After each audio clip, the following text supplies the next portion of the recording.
feel like I just keep finding cool new stuff in Expedition 33 that I wish I knew about earlier. Like, I didn't realize for a while that if you talk to NPCs as different characters, you'll usually get different responses, and sometimes you'll even get a reward. So it's definitely worth cycling through all the characters when you talk with NPCs. But even crazier than that was when I found out that if you make the right character choices early on, you can get what is quite possibly one of the best weapons in the game. It's a sword for Mael called Medellum, and this thing absolutely slaps. Specifically because at just level 4, it will immediately put Mael into her Virtuose stance at the start of a battle. The 200% damage from Virtuose stance is very strong. And then if you use a skill like Fleurette Flurry, you can just keep her in Virtuose stance indefinitely. So yeah, Medellum is crazy good, but it's also really easy to miss. I'll try to keep this as spoiler free as possible, but basically when you get to the Gestural Village by following the main story, you're going to have to fight 4 champions, and eventually you have to choose which member of the expedition you want to use to take on the final champion. But the character you choose actually determines what weapon you're going to get as a reward at the end of the fight, and if you choose wrong, you won't get Medellum. So if you pick Gustave or Lune, you'll get weapons that are just higher level versions of ones you already have, so those aren't really worth it since you can just upgrade those weapons with resources later if you want to. Interestingly, if you intentionally throw the fight and let the champion win, you will actually get another weapon that's quite good. So that might be interesting if you want to explore it, but beating the champion with Mael is definitely the best option, at least on your first playthrough. That's how you get Medellum. So I definitely recommend you choose Mael for that fight in the Gestural Village because Medellum will be super helpful for the rest of the game. But if you already missed it, there is a way to get it later. It's just not very easy. As far as I've found, the only way to do it is to go back to the Gestural Village and beat Chief Golgra. Problem is, she's really tough, and you probably only have a realistic shot at beating her once you're much more powerful. Like, you might have to go as far as finishing the main story. So making sure to beat the champion with Mael when you're at the village the first time is way better. But while you're still there, there's also a few good Pictos and some free Lumina points you definitely don't want to miss out on. The first Pictos is called Roulette, and it's down here at the end of this long sort of gallery area. You just have to answer a riddle at the door at the very end to get it. Roulette causes your character's attacks to either do 50% damage or 200% damage. So half the time your damage will be cut in half, but the other half of the time it'll be doubled, which can be huge when you stack some other bonuses like the 200% boost from the Virtuose stance. Like, I'm talking 9,999 damage in one shot before you even finish Act 1. That's actually how I beat the Ono Puncho challenge early, by the way.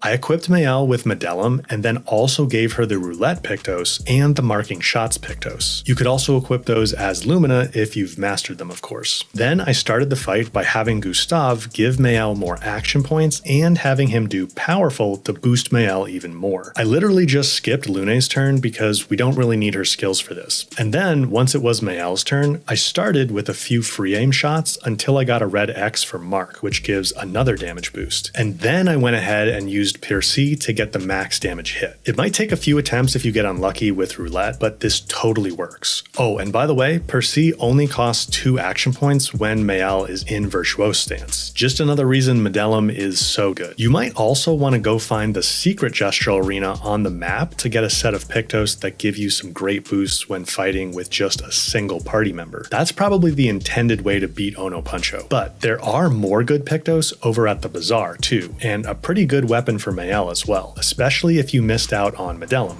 The first merchant just past the sign will sell you the Critical Moment Pictos, which will help give you a big damage boost when you're low on health. And if you picked up the Weird Pictos at the very start of the game by trading a token in the harbor, this merchant will also fix it up to give you the Augmented Aim Pictos, which boosts your free aim damage a lot. Definitely one you want to grab. A little further back in the bazaar, in a little side alley, there's another merchant who sells the Healing Mark Pictos. That one gives you some health back when hitting marked enemies, which is another one I think you're definitely going to want. And this guy also sells the Secarum sword for Mael. Secarum isn't as good as Medellum, but it does make it pretty easy to get into Virtuose stance. All you have to do is break an enemy's shield, which you'll be doing pretty often anyway. Its higher level perks, breaking 2 shields with free aim shots and dealing damage through shields while in Virtuose stance, are solid too. So that's definitely a nice one to grab if you didn't manage to get Medellum. Those free Lumina points I mentioned are in the bazaar too. 2. There's a white and blue gestrel right in the middle that wants to know about the expedition entries you've found while exploring, and if you find enough of them, he'll trade you Lumina points. So those expedition entries aren't just interesting bits of backstory, you can actually get something useful for them too, which is pretty cool. Extra Lumina points are of course really helpful to make your characters more powerful with lots of Lumina. And let's quickly go over this whole Pictos and Lumina thing. I know the game does explain this, but it's so important for later on, and it can definitely be confusing. So Pictos do two things when you equip them on a character. First, it gives the character a bit of a stats boost, which is nice, but the big thing with Pictos are the unique abilities they give. There are literally dozens and dozens of Pictos in the game, and they offer all sorts of cool abilities, which you're definitely going to want to use to create really powerful builds, at least eventually. But a Pictos can only be applied to one character at a time. That's where Lumina come in. If you master a Pictos, its passive ability becomes available as a Lumina, which you can apply to multiple characters at once. To master Pictos, you just need to win 4 battles while you have it equipped on a character. That's it. You don't need to actually activate the Pictos or anything. It just needs to be on a character for 4 fights, and then you'll get its passive ability as a Lumina. You can check the mastery progress for each Pictos by looking closely at the edges of its icon. As you gain mastery, each edge gets colored in gold. Once they're all gold, the Pictos is mastered, and you'll get its passive as a Lumina. Oh, and you should also know that that number level on each Pictos is not related to mastery or Lumina. That number is completely separate, and it's only related to the stats the Pictos boosts. You will sometimes notice that your Pictos level up, but that just happens when you stumble across a higher level version of one you already have. But even if all that sounds confusing right now, there's one key thing you need to remember. As soon as you find a new Pictos, slap it on one of your characters, even if you don't think it's going to help you much right now. If you don't have an open slot, find one of your equipped Pictos that has all gold edges, which means you already mastered it, and swap in for the new one. Throughout Act 1 and really a lot of Act 2, you really want to master as many Pictos as you can, even if you're not really playing in a way that uses them. Because if you ignore mastering them, it's going to be a real pain later on. You'll get to a point where you understand how to create really powerful builds with these Pictos and Lumina, only to realize you now have to go grind a ton of mobs just to master all the Pictos you want to use as Lumina. So remember, always be mastering Pictos. Always be closing. Something else you don't want to ignore early is finding the lost gestrels. I'm sure you've seen these dark stone-looking things with glowing veins on them. Those are actually called paint spikes, and they've usually got some pretty good loot behind them, like new Pictos. And the key to getting past them is, you guessed it, the lost gestrels. Once you gain access to the camp, there will be a gestrel cook there looking for the lost gestrels. Now, I didn't spend much time looking for these little guys for a while, but I wish I had, because you just need 5 out of the 9, and he'll give you the paint break ability so you can destroy the spikes and get the loot behind them. I won't show you all the lost gestrel locations, especially since a few are only accessible late in the story, but here are 5 you can get relatively easily. The first one is basically unmissable because it's right outside the portal to Eskie's nest that you have to go to early on. The second one is over here on this island with the white tree portal on it. He's just a little ways southwest from the portal. The third one is further north near the snowy mountain region, and he's hanging out near a couple of the last trees without any snow on them. And then east of there, out on the end of this peninsula, you'll find the fourth one. You'll need the ability to swim with Eskie before you can get that one though. And that's true for the fifth one as well, which is further north on this island behind a couple of Mimes. You can just go around the Mimes if you don't want to fight them, although I'll show you the secret to beating Mimes in a minute. Now, obviously we don't have time to go through all the paint spike locations, but I did want to point out one pretty good one that's got a good weapon for Mael, and it's especially nice to pick up early. It's called Bedelim, and it's blocked by a paint spike that's directly behind the gestrels sitting in his burning house in the village. So once you get 5 lost gestrels, head back to the village to grab that. But back at camp, there's something else you want to make sure not to miss.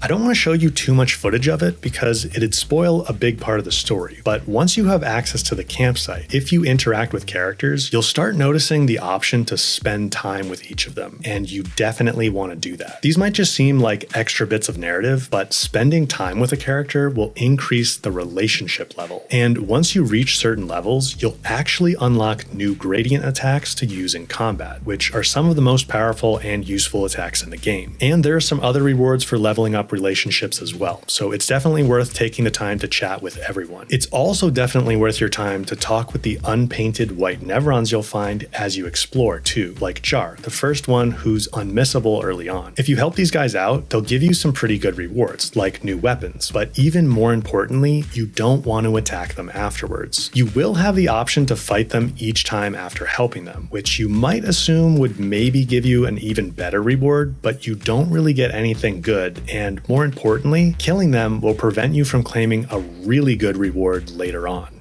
A whopping 100 Lumina points. You won't be able to get to the place to claim those points until later on, but just trust me on this one. You want those Lumina points, so don't fight the white Nevrons. And speaking of Lumina points, you're going to want to know how to get more of the Color of Lumina resource, and not make the mistake I made missing out on a bunch. You can convert Color of Lumina into more Lumina points at the campsite, which allows you to activate way more Lumina at the same time on each character, making them much more powerful. If you're anything like me, then exploring for loot will come naturally to you. So I think I at least found most of the Color of Lumina scattered around the environment on my first playthrough, but what I didn't do was buy it every time I came across a merchant. I wasn't really sure what was worth buying at first, so I avoided most resources for a while, but I was kicking myself later because it definitely would have been smart to pick up all the Color of Lumina from each merchant as I found them. You can go back to many of them, but it's just a bit of a pain to do that, so it's definitely smarter to grab it along the way. There is also a way to farm Color of Lumina later, but it's not super efficient and it's pretty tough, so any easy Color of Lumina you can get is worth it. Oh, and since you're going to be exploring a lot, I know the paths can get really confusing, so keep an eye out for lamps. The game uses lamps to mark the main quest path, so if you can find the lamps, then you know that's the main path, and you can use it as a reference point while you go off and explore other areas. But let's check out a few key settings you should consider adjusting, and then I've got some important combat tips I want to make sure you know about. First off, I think pretty much everyone will want to switch the sprint setting to toggle. That way you don't need to hold down right trigger to run. You just hit the trigger and your character will be in auto run mode until you hit the trigger again to turn it off. That can actually be pretty helpful for platforming puzzles too, by the way. Over in the graphics settings, I'd also recommend you at least test out turning off all 4 post-processing effects. This will give you better image clarity, and turning off motion blur in particular can actually help some people with motion sickness. I also adjust the camera sensitivity setting because it's way too slow for me by default. For me, 14 feels good, but just play around a bit and see what you like. I'd just keep X and Y the same. Now, I have to admit, I kind of burned a bunch of hours on my first playthrough, beating my head against the wall, trying to take down some of the really tough side enemies. Even once I was able to hit for max 9,999 damage consistently, it felt like I was just barely scratching some of them. And I say I wasted time because I found out later that once you pretty much finish the main story, you'll get the painted power Pictos, which not only removes the damage cap, but also gives a big boost to the character's health. Don't worry, it's unmissable, and once you have it, along with some other really powerful Pictos, you'll be able to take on those super tough enemies way more easily. So the takeaway is, don't beat your head against the wall on those super tough enemies. You'll have a much easier time later. But there's also a mechanic I was sleeping on that I could have been using on a lot of enemies from the start, and it's also the key to taking down those damn mimes.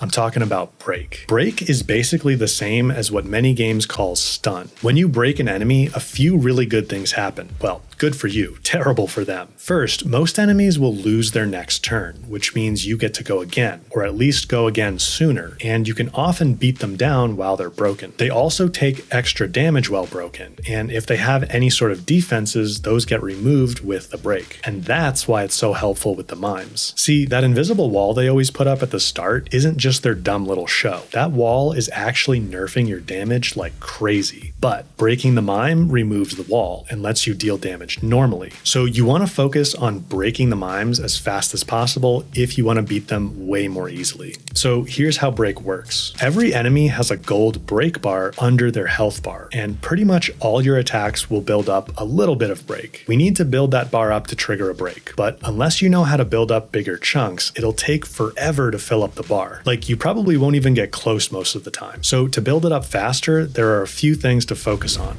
First, shooting glowing weak points with free aim shots tends to build up a lot of break. Opening a battle with free aim shots to weak points is always a smart move anyway, so you should definitely do that, both for raw damage and break. There are also some skill attacks that call out they build up more break, so you can keep an eye out for those. But the most important way to build up break, and the one you should focus on, is parrying. Parrying, and particularly parrying the full sequence of a combo to get a counter attack, will build up way more break than other actions.